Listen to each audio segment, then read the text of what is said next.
Our patient is a 10-year-old boy that presented with a right undescended testis.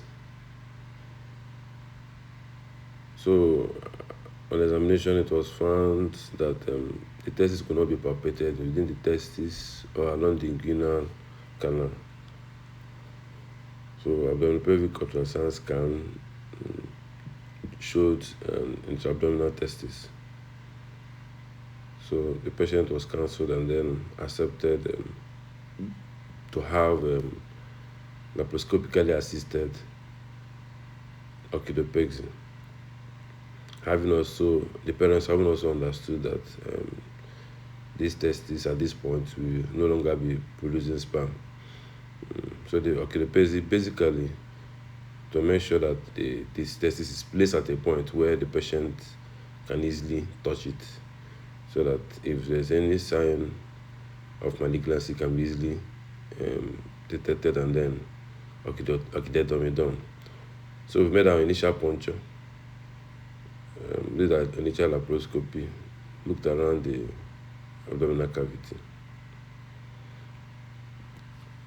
So at this point we are progressing with the orchidopexy. So you can see the testis now just peeping at the internal ring.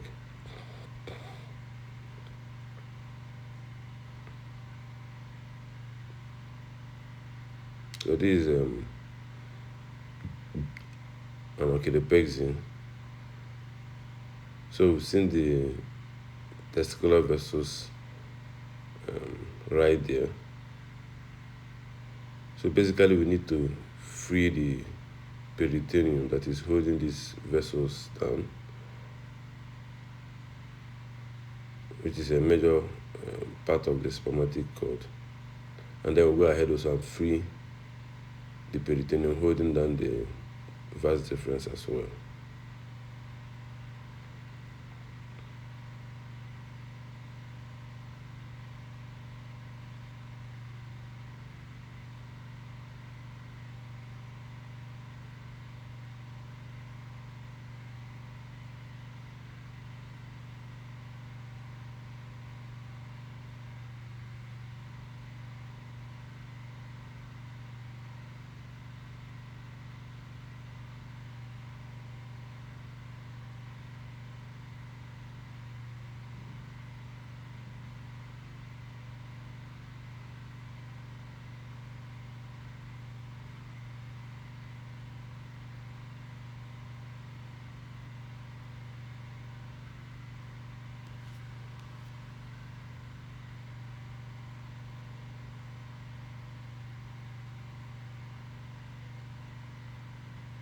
So just medial to it is the external iliac artery. So care should be taken to avoid causing any damage.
So at this point, we are now freeing the peritoneum over the vas. You can see the vas difference there.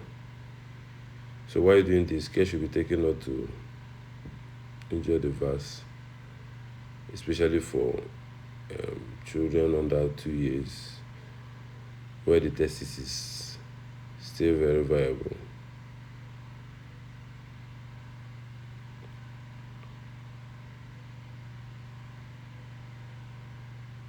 to give a little distance from the vas so as not to compromise the blood supply. So you can see the vas there. So the dissection is just away from the vas so that the blood supply will not be compromised. So that's the vas causing just beneath the medial umbilical ligament.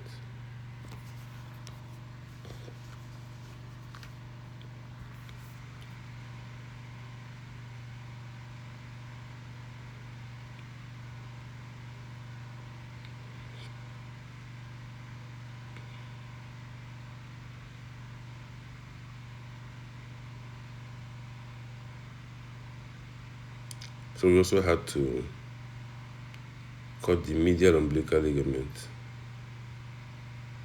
which also helps release tension on the vas as well.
At this point, the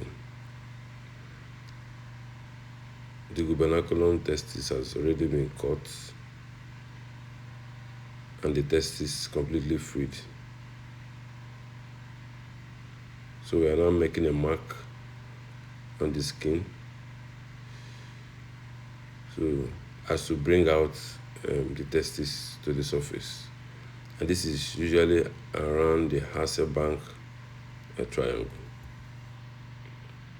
The Hasselbank triangle, we'll make a puncture so as to pull out the testis with the somatic cord contents. So we are no longer going through the tip ring. Going through the Hasselbank triangle will reduce the cost, the length, the distance the testis has got to travel to get to the scrotum.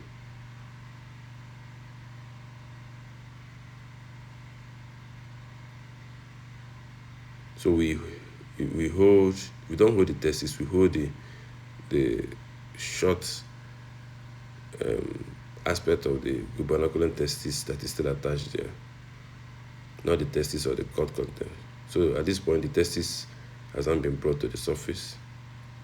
So having brought the testis to the surface, we have to free the testicular vessels a little more.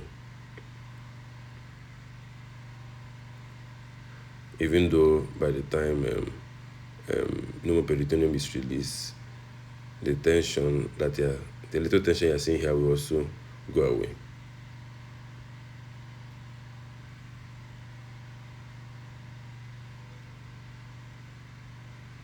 So that's the testis and with the somatic cord contents on the surface. Now we have to make a blunt opening towards the scrotum, and then create a subtatus pouch. So we are going to keep this testis in the subtatus pouch. So the word is subtatus. So we've moved it from the initial opening to the opening that we've now made on the scrotum.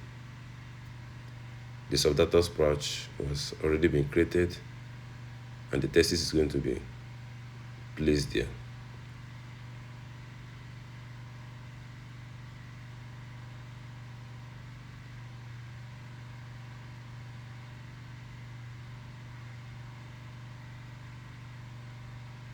So we'll now close the incisions that have already been made. So it's a laparoscopically assisted orchidopexy. You can see the testis there.